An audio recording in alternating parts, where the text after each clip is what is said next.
ফাইলটা লুকোনোতে সত্যিটা কিন্তু লুকোনো যাবে না। বিগত 7 মাস ধরে আমি আপনার সব কথা শুনেছি, সবকিছু করেছি যা যা আপনি বলেছিলেন। এবার কি আপনি আপনার কথা রাখতে প্রস্তুত আছেন বলুন?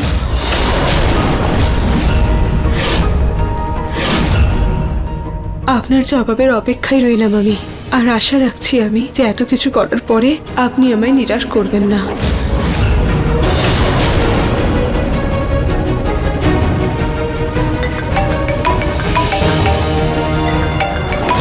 মায়ের ফোন এই সময়? আগে মায়ের সাথে কথা বলিনি, তারপর আঁচলের সাথে কথা বলবো। হ্যালো, হ্যাঁ মা। কন্ট্রাক্ট শেষ হতে এখনো 7 দিন বাকি আছে। 6 দিন পরের কথা 6 দিন পরেই ভাবা যাবে। এখন এইসব কথা বন্ধই রাখো। এটা সামলে রেখো।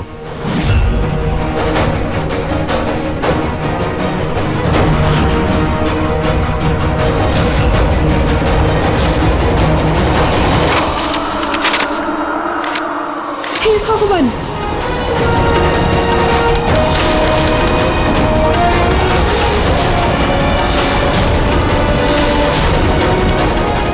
যাক বাবা, এই কাগজগুলো একদম ঠিকভাবে আছে। এবার এই কাগজগুলোর কোনো ক্ষতি হতে দিতে পারি না আমি। এটা আমার আর আমার স্বামীর সম্পর্কের চাবি। আর মাত্র 7 দিন বাকি। আমাকে যে করেই হোক আমার স্বামীকে এই 7 দিনের মধ্যে নিজের করে নিতে হবে। ওনাকে এমনভাবেই বাধ্য করতে হবে যাতে রুচিতার সামনে উনি আমাকে বিয়ে করেন। আর এই 7 দিনে কোনো রকমের সমস্যা আমি কোনোভাবেই সহ্য করব না।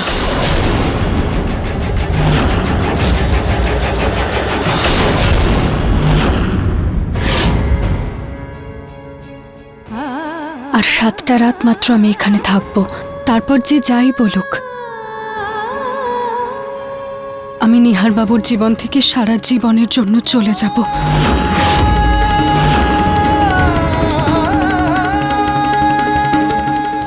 7 দিন মাত্র আর 7 দিন বেঁচে আছে। আচ্ছা, আপনি কি আপনার নিজের হাতে এই সিঁদুর আর মঙ্গলসূত্র আমায় পরিয়ে দেবেন বলুন?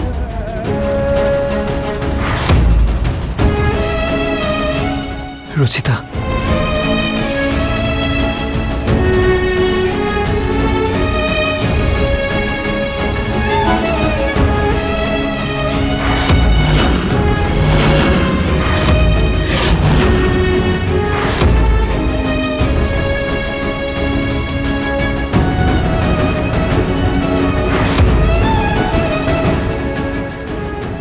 সাত দিনের মধ্যে আমি এত বড় সিদ্ধান্ত কি করে নিতে পারি?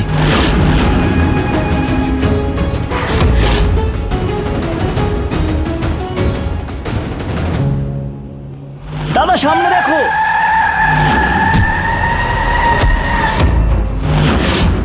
7 মাস বাদে যদি সবকিছুই ঠিক থাকে তো তাহলে আমি তোমাকে বিয়ে করতে রাজি হব।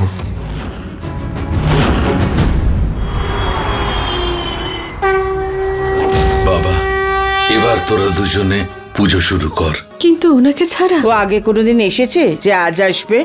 তোমরা দুজন আরতি শুরু করো।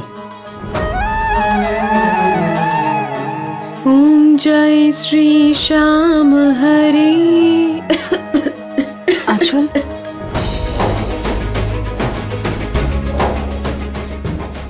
ওম জয় শ্রী শ্যাম হরে, বাবা জয় শ্রী শ্যাম হরে, खाटू धाम विराजत अनुपम रूप धरे।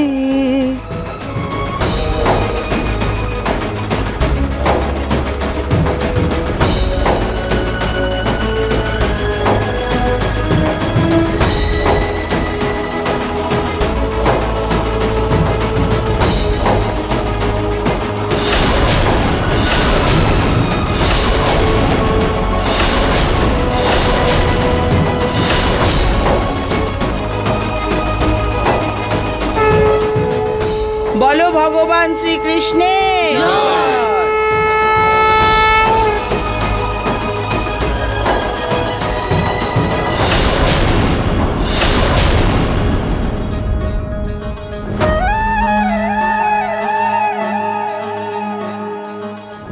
নিহার, এত মাস ধরে আজ অবধি তুমি আরতিতে ডাকলেও আসোনি, তাহলে আজ হঠাৎ নিজে থেকে এলে যে? দিদা, আজকে ঠাকুরের জন্য বাবা একদম ঠিক হয়ে গেছে,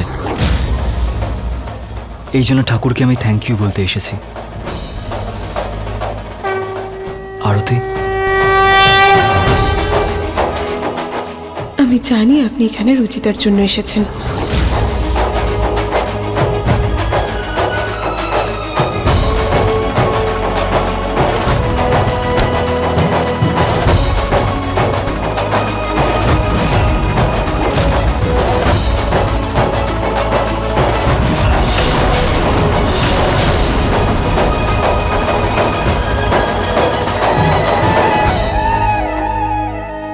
দেখেছো তোমার ভালো মানুষের ফল? এবার শুধু দেখতে থাকো আর কি কি হয়।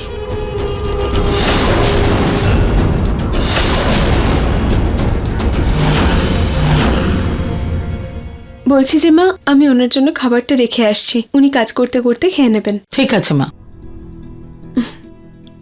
Good morning everyone. Good morning.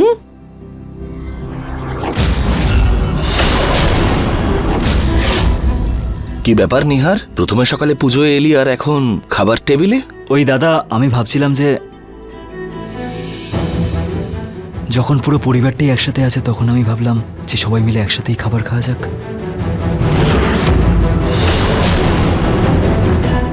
রুচিতাকে আটকে আমি সত্যিই নিজের পায়ে কুড়ুল মারলাম না তো? বাবা, রুচিতা দিদি, আপনি এখানে আসুন, বসুন।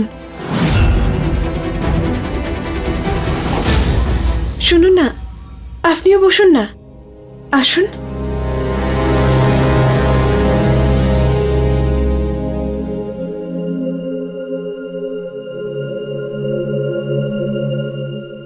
উনি একদম ঠিক কথা বলেছেন, আজকে পুরো পরিবার একসঙ্গে আছে, রুচিতা দিদি আর বাবাও। আমি সবসময় এরকমই একটা সম্পূর্ণ পরিবার চেয়েছি। এই দৃশ্যটাকেই তো আমি সবসময়ের জন্য নিজের চোখে ধরে রাখতে চাই। জানি না সারা জীবন এই সুখ আমার সইবে কিনা। আঁচল আবার কন্ট্রাক্টের কথাটা সবার সামনে না বলে দেয়। আঁচল, তুমি এভাবে কেন বলছো? এটা তো তোমারই পরিবার, আর এই সুখ সবসময় তোমার সঙ্গেই থাকবে।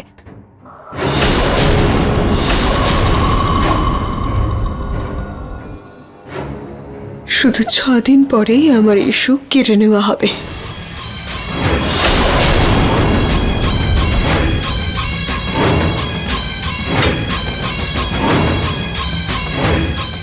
ওর দৃষ্টি তো শুধু রুচিতার দিকেই আটকে আছে।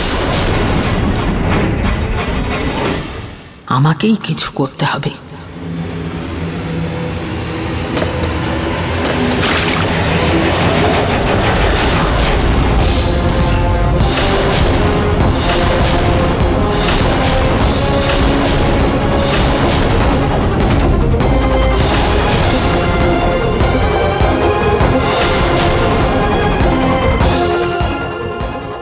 রুচিতা, মা তুমি ঠিক আছো তো? হ্যাঁ বাবা, আমি ঠিক আছি। নিহার বাবু, আপনি ঠিক আছেন তো? আপনার লাগেনি তো? হ্যাঁ, আমি কোট পরেছিলাম তাই বুঝতে পারিনি, কিন্তু তুমি ঠিক আছো তো? সরি, আসলে ভুল করে হাত থেকে স্লিপ করে গেছে, তাই। কোনো ব্যাপার না মা।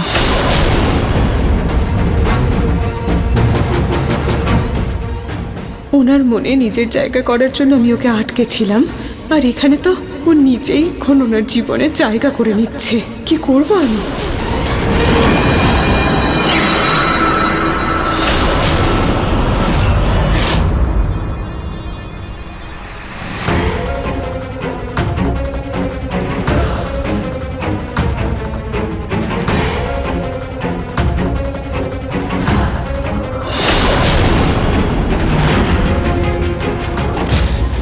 হ্যাঁ, ওই ফাইলটা আমাকে পাঠিয়ে দিও।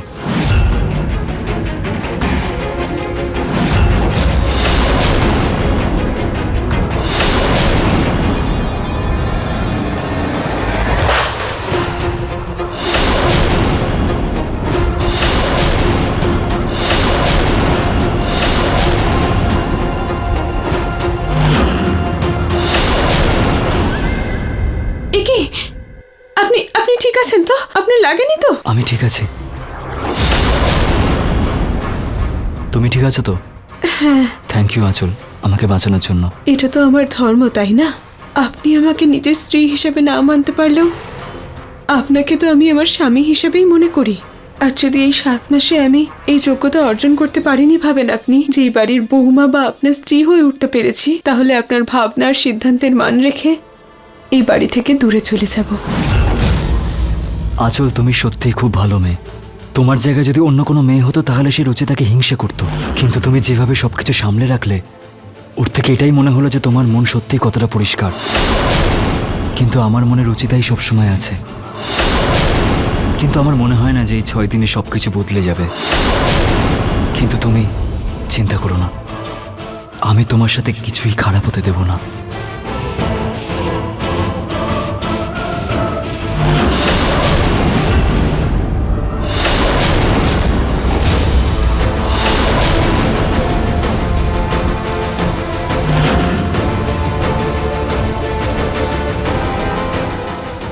সাত মাস হয়ে গেল, কিন্তু এখনো এই লোকটার মন প্রাণ ওই রুচিতার জন্যই রয়ে গেল। এবার আমাকে কিছু করতেই হবে, আর ওই রুচিতাকে আমার স্বামীর স্বর্গবাসী প্রথম স্ত্রীর জায়গা দিতে হবে। তবেই আমার রাস্তা পরিষ্কার হবে। এবার আমার স্বামী রুচিতার গলায় মঙ্গলসূত্র নয়, শ্রদ্ধাঞ্জলির মালা পরাবে। কি দেবী মার মূর্তি স্থাপনা হবে বাড়িতে? হ্যাঁ পুনম, নবরাত্রি চলছে, তাই আমি ভাবলাম এর থেকে ভালো সময় আর কি হতে পারে। একজন কিছু গরিবদেরও নিয়ে আসবে, তাদের আমরা ভোগ আর দান দেব। আচ্ছা, দিদা, মা, সন্ধ্যের পুজোর জন্য ভোগ তৈরি। এ কি মা, বাড়ির পুজোর জন্য আমরা বাড়ির লোকরাই যথেষ্ট, বাইরের লোককে দিয়ে কাজ করাচ্ছ কেন তুমি?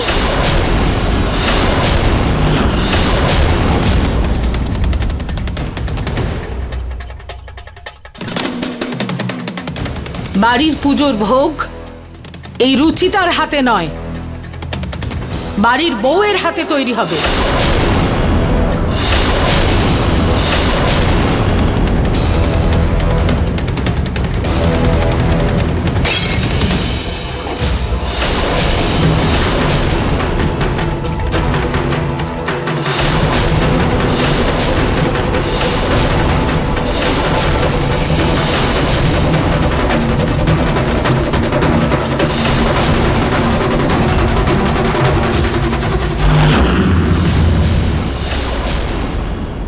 আপনি আমার রাগ ভোগের উপর কেন দেখালেন? আপনি ভোগ ভগবানকে না দিতে চাইলে আমাকে বলে দিতেন, আমি দরিদ্রের মধ্যে বিতরণ করে দিতাম। এভাবে অন্যের অপমান কেন করলেন? তুমি একদম চুপ করো। 2-4 দিনের অতিথি তো এ বাড়িতে, অতিথি হিসেবেই থাকো। আত্মীয় ঠিক আছে, কিন্তু মা আমাদের এখানেও সে আত্মীয়ের সম্মানটা সেইভাবে দেওয়া হয় যেরকম তুমি রুচিতার সাথে করো। ঠাম্মা, মা একটা কথা বলতে চাই আমি। যদি ভালো না লাগে তাহলে রাখতে হবে না, কিন্তু রাগ করবেন না আপনারা। আপনি একবার বলেছিলেন যে রুচিতা দিদি দেবী মায়ের অনেক বড় ভক্ত। আমি ভাবছিলাম যে যদি এই মূর্তি স্থাপন ওনার হাতেই হয়, আর বাবাও তো রুচিতা দিদির জন্যই ঠিক হয়েছে, তাই ওনার হাতে স্থাপিত হলে মঙ্গল হবে। আঁচল মা, খুব ভালো কথা বলেছ। দেবী মায়ের মূর্তি স্থাপন রুচিতাই করবে। হ্যাঁ মা, আঁচল ঠিকই বলছেন। বাবা, এই অধিকারটা তো বাড়ির লোকেদের, তাই না? তাহলে আমি এটা কিভাবে করতে পারি? দিদি, ভগবানের পুজোয় ঘরের লোক কি আর বাইরের লোকই বা কি? ওনার চোখে তো সবাই সমান। সেজন্যই আপনি বারণ করবেন না প্লিজ।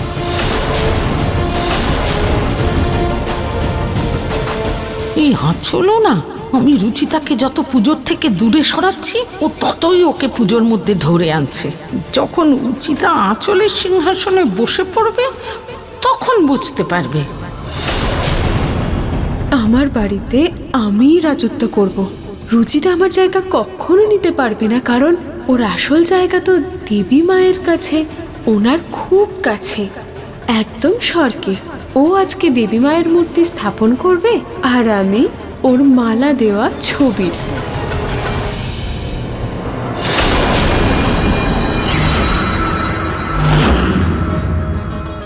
এই নিন দিদি, এই হার আপনি দেবী মায়ের গলায় পরিয়ে দিন। আঁচল তুমিও চলো না। না দিদি, এতে শুধু আপনার অধিকার আছে, এটা আপনিই পরান।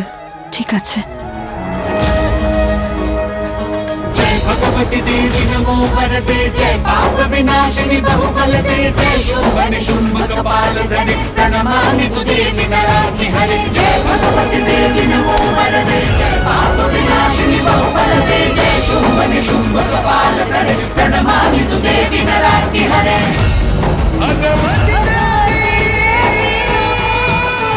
বলো দুর্গা মায়ের। মালকিন, আমি গরিবদের নিয়ে এসেছি। ঠিক আছে, ওদের ভেতরে নিয়ে এসো। আরতি হয়ে গেলে আমরা ওদের দান দেব। মা, নিহারের কিন্তু আসতে একটু দেরি হবে, আমরা আরতি শুরু করি। ঠিক আছে।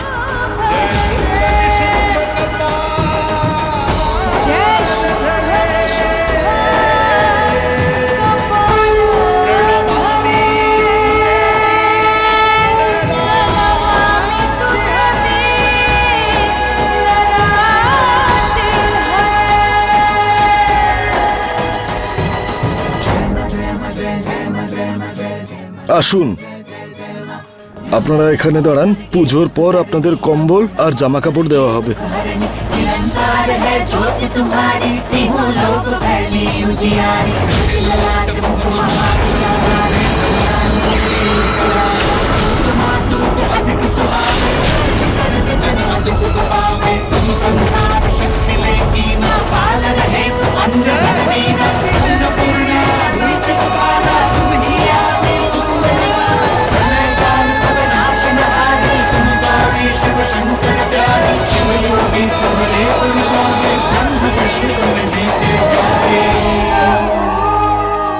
বলো দুর্গা মায়ের জয়।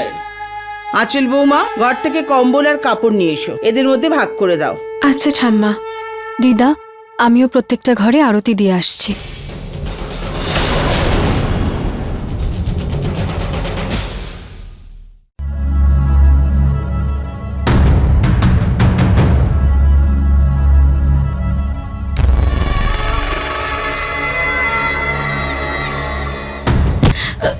আঁচল, আঁচল, কি হয়েছে? তুমি ঠিক আছো তো? দিদি, আসলে আমি ভেবেছিলাম যে পুজো শেষ হওয়া পর্যন্ত আমি কিচ্ছু খাবো না, হয়তো সেই জন্যই আমার মাথাটা ঘুরছে। এবার গরিবদের তো কম্বল দানও করতে হবে, আর আমার মাথা তো ভীষণ ঘুরছে। আপনি কি আমার হয়ে দিয়ে দেবেন দিদি? না, আসলে এই কাজটা তো বাড়ির বউয়ের, আমি কিভাবে করতে পারি? দিদি, আমিই চলে যেতাম, কিন্তু আমি ঠিকমতো দাঁড়াতেই তো পারছি না। আমার এই অবস্থার জন্য কোনোভাবেই এই দান বন্ধ হওয়া উচিত নয়। আচ্ছা ঠিক আছে, আমি দিয়ে দেব। তুমি প্লিজ ওষুধ খেয়ে এসো, কারণ ওনাদের আশীর্বাদ তোমারও দরকার। আচ্ছা দিদি। আমি দীপককে বলে ওষুধ পাঠাচ্ছি। ঠিক আছে। আর জিতুদাকে বলছি যাতে জিনিসগুলো নিয়ে যায়।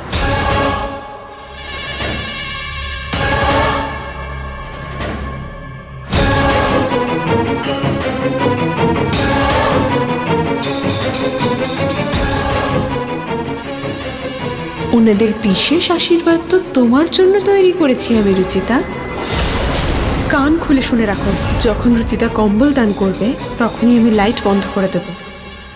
তুমি একটা আঘাতেই সেই কাজটা সম্পূর্ণ করবে, আর অন্ধকারের সুযোগ নিয়ে ওখান থেকে পালিয়ে যাবে। কেউ তোমায় চিনতে পারবে না।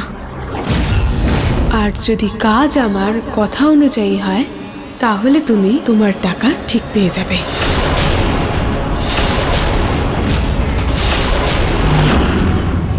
রুচিতা। হ্যাঁ মা।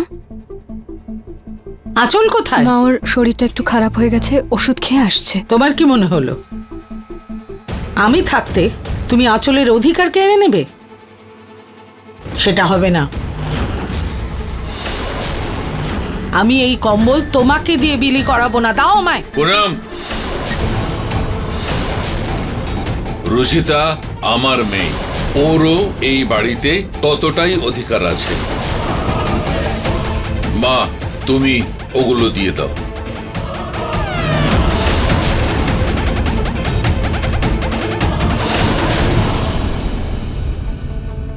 দিদা, প্রসাদও বিতরণ করতে হবে তো? হ্যাঁ,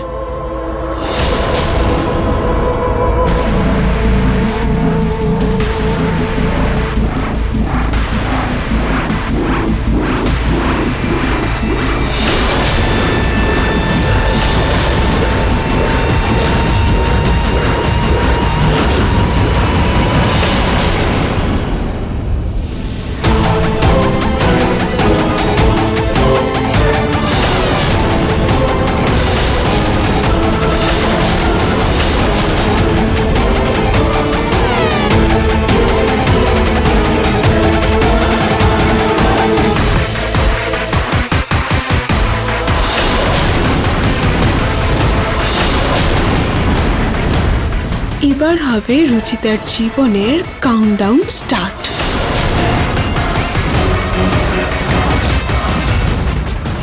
10, 9, 8, 7, 6, 5, 4,